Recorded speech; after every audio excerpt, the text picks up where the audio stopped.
Olá, muito bom dia para você, meu amigo, minha amiga, ligados aqui no canal do Gol. Estamos chegando nesta segunda-feira, dia 6 de outubro de 2025, para falar de muito futebol, um final de semana recheado e com muita polêmica. Você tem uns 3 dias pra gente conversar sobre todas as polêmicas de arbitragem que tivemos no final de semana.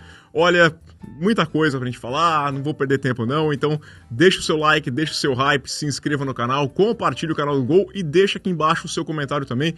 Diga o que você pensa, mas com parcimônia aqui, né, porque senão pode ser censurado. Sobre a arbitragem do futebol brasileiro, sobre o VAR, sobre as decisões, né, foram tomadas no final de semana. Vamos lá, vamos dividir aqui a tela, colocar o gol.com.br com os destaques. A gente vai direto para o Campeonato Brasileiro aqui para falar dos jogos, com muitas polêmicas. Rodada começou no sábado com o Fluminense vencendo o Atlético Mineiro por 3-0. Aqui já tivemos uma tremenda polêmica. O Red Bull Bragantino venceu o Grêmio por 1-0 com um gol num pênalti, olha, totalmente discutível, uma situação bem complicada de a gente falar, a marcação do pênalti, o Marlon saiu revoltado, os jogadores estão fazendo protesto aí, colocando cara de palhaço, falando que é sempre a mesma coisa. Ok, espera aí. Ok. Desvia, canto. O braço pega na mão. Desvia na perna, confirma. Espera aí, calma. Aguarda a 7, segura, checando, possível penal. Tem que ver se Eu quero a 7.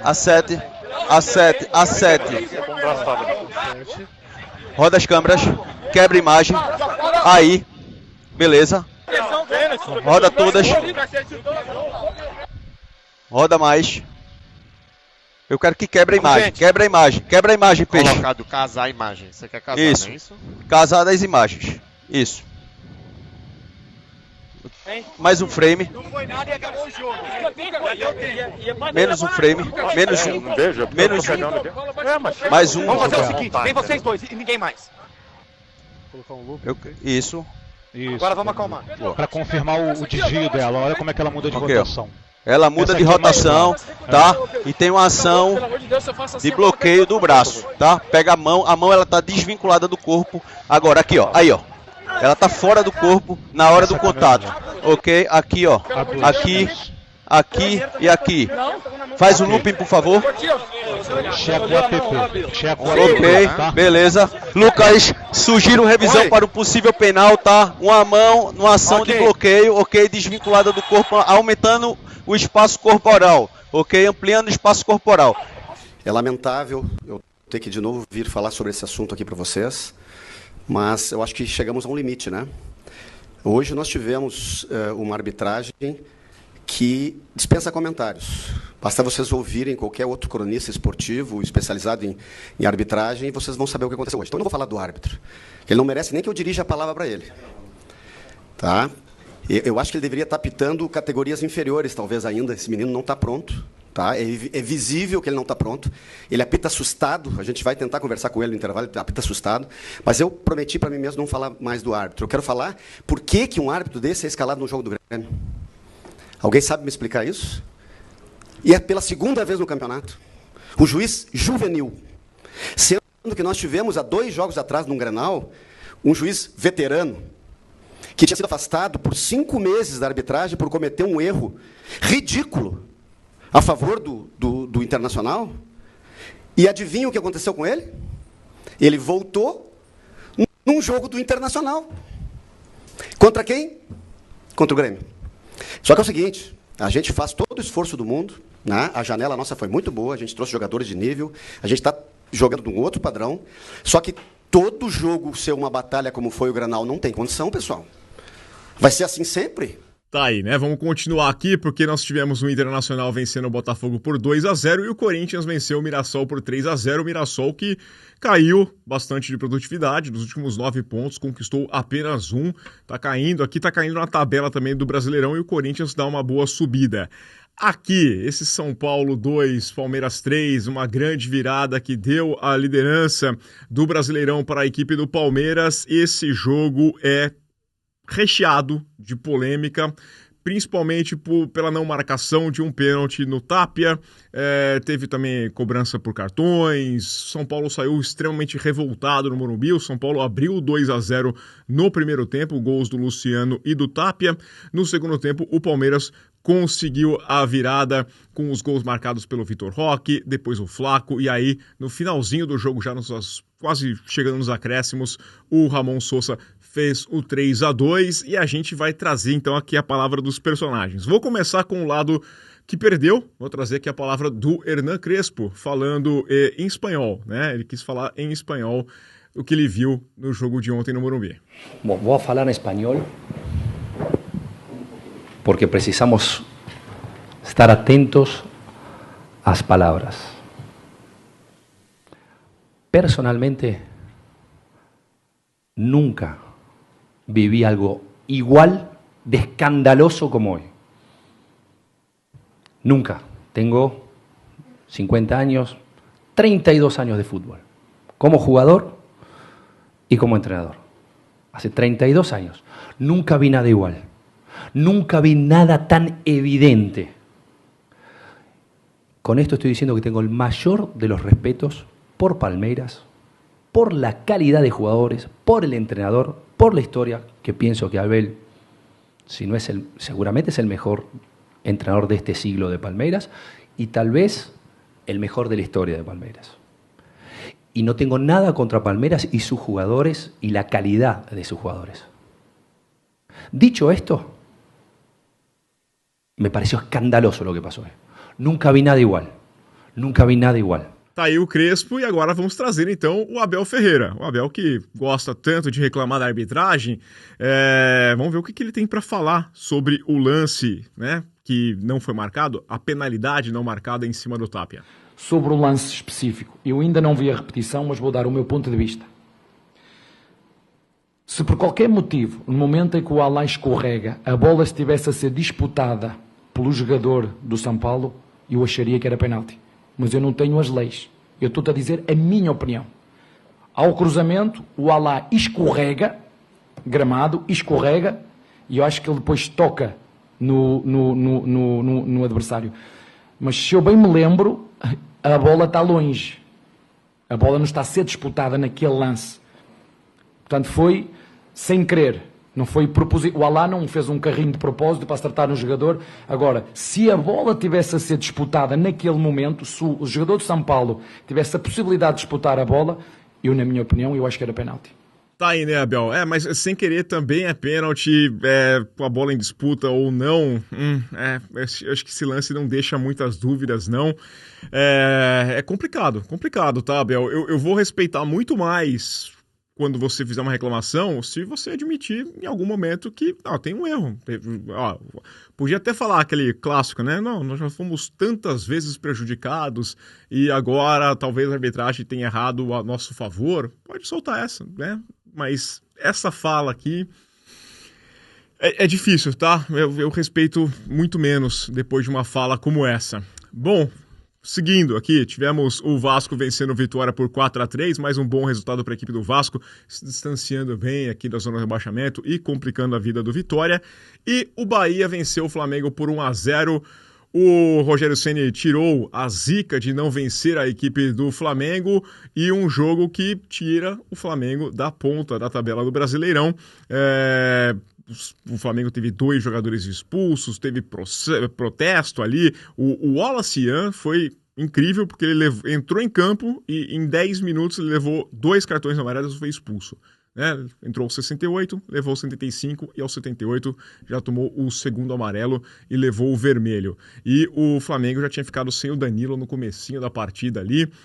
O gol foi marcado ainda no primeiro tempo com o William José, finalzinho do primeiro tempo, e o Bahia venceu por 1-0 a equipe do Flamengo, mudando então a tabela do Brasileiro.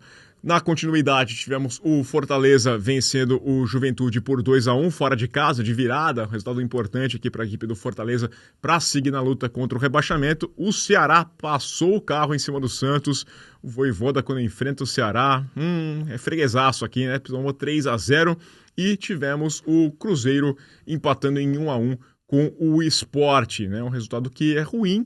O Leonardo Jardim até falou sobre o cansaço, a maratona de jogos, complicação, o elenco é mais curto, vai perdendo um pouquinho de contato lá com o pessoal da frente, né? Por questão dos jogos a mais. O Palmeiras lidera com 55 pontos, tem 25 jogos, o Flamengo tem 55 pontos, tem 26 jogos, né? Tem um jogo a mais, então o Palmeiras pode abrir essa vantagem, mas nos critérios de desempate, o Palmeiras já está na frente.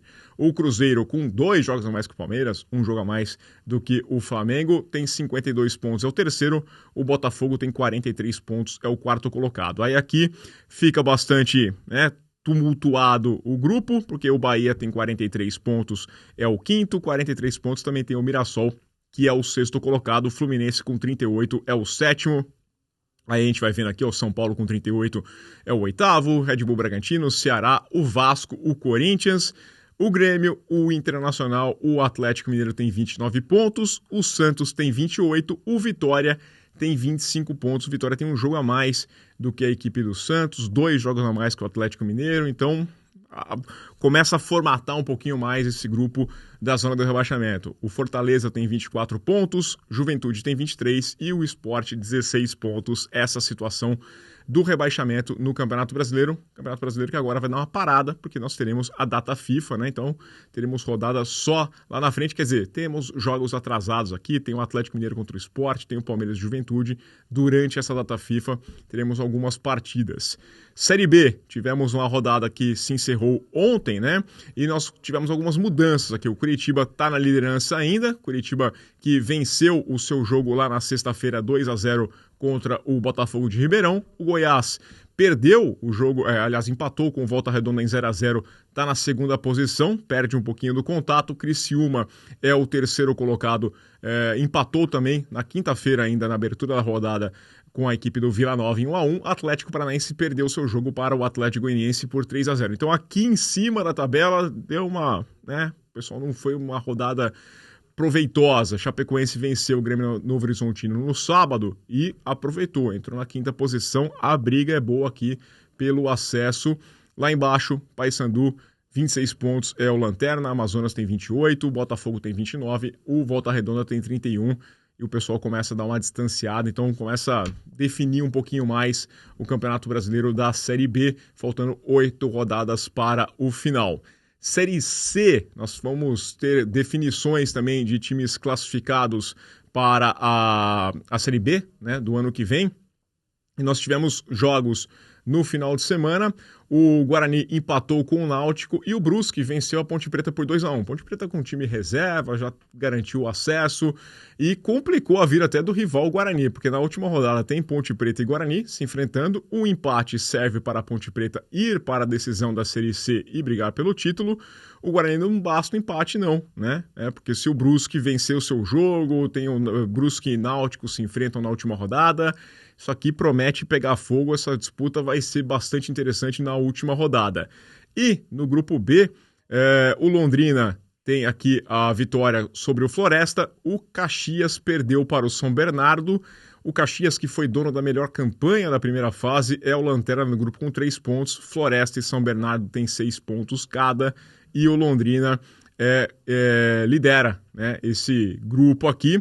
Agora o Londrina enfrenta o São Bernardo, precisa de um empate para garantir a classificação, porque ele ainda pode ser ultrapassado caso o Floresta vença a partida, caso o São Bernardo também vença, então o Londrina não está garantido ainda na Série B. Última rodada vai ser interessante.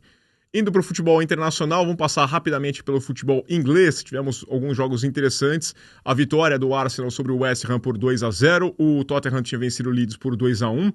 O Manchester United voltou a vencer agora aqui 2-0 em cima do Sunderland. E tivemos o grande clássico entre Chelsea e Liverpool, decidido pelo Estevão. No finalzinho do jogo aqui, o Chelsea fez 1-0 no começo do jogo. Depois teve um empate com o Gakpo no segundo tempo do Liverpool. E aí, aos 90+5, aos 50 minutos do segundo tempo, o Estevão foi lá e fez o gol da vitória do Chelsea, tirou o Liverpool da liderança do campeonato inglês. O Manchester City venceu no domingo o jogo contra o Brentford, o Newcastle venceu o Nottingham Forest. E aqui, ó, situação de tabela, Aliás, caiu o último invicto, né? O Crystal Palace perdeu para o Everton, era o último invicto da Premier League. O Arsenal agora lidera com 16 pontos, o Liverpool caiu para a segunda posição com 15, Tottenham tem 14, Bournemouth também 14 e o City aparece com 13 pontos na quinta posição. O Chelsea é o sétimo com 11 pontos e o United é o 10º com 10 pontos, situação da Premier League. No Campeonato Espanhol, o Barcelona tomou uma goleada, meu amigo, 4-1 diante do Sevilla, perdeu muitos desfalques, muitos problemas e levou uma senhora goleada, 4-1 e perdeu a liderança. Real Madrid volta à ponta, venceu no sábado à noite o Villarreal por 3-1 e agora tá o Real Madrid com 21 pontos, Barcelona tem 19, Villarreal tem 16, Real Betis tem 15 pontos, situação de momento no Campeonato Espanhol. Campeonato Italiano, tivemos mudanças também no topo da tabela, porque o Napoli assumiu a ponta, venceu o Genoa por 2-1 e contou com um empate entre Juventus e Milan, né? O Milan liderava o campeonato, ficou no empate em 0-0 com a Juventus. A Roma também se aproveitou, venceu a Fiorentina por 2-1 e também está lá junto com o Napoli. Então a briga está aqui, ó, os 5, né, mais famosos do país. Napoli primeiro, Roma, Milan, Inter, Juventus. A situação de momento no campeonato italiano. Fechar com a Bundesliga, porque nós tivemos aqui o Bayern de Munique abrindo vantagem, porque o Borussia ficou no empate com o Leipzig em 1-1, e o Bayern de Munique segue imparável, 3-0 no Eintracht Frankfurt, fora de casa, 6 jogos, 6 vitórias, 25 gols marcados, 3 gols sofridos. Esse é o Bayern de Munique, 18 pontos, agora 4 de vantagem para o Borussia Dortmund, que é o segundo colocado com 14 pontos. Então, pessoal, é isso. Vamos voltar aqui. Campeonato Brasileiro com muitas polêmicas. Quero saber a opinião de vocês. O que você achou da fala do Crespo, da fala do Abel Ferreira? Deixa aí embaixo o seu comentário. Se liga no canal, deixa aquela curtida. Se inscreva no canal do Gol. E a gente volta com mais polêmicas, mais notícias, mais discussão. E tudo em tempo real sendo acompanhado em ogol.com.br.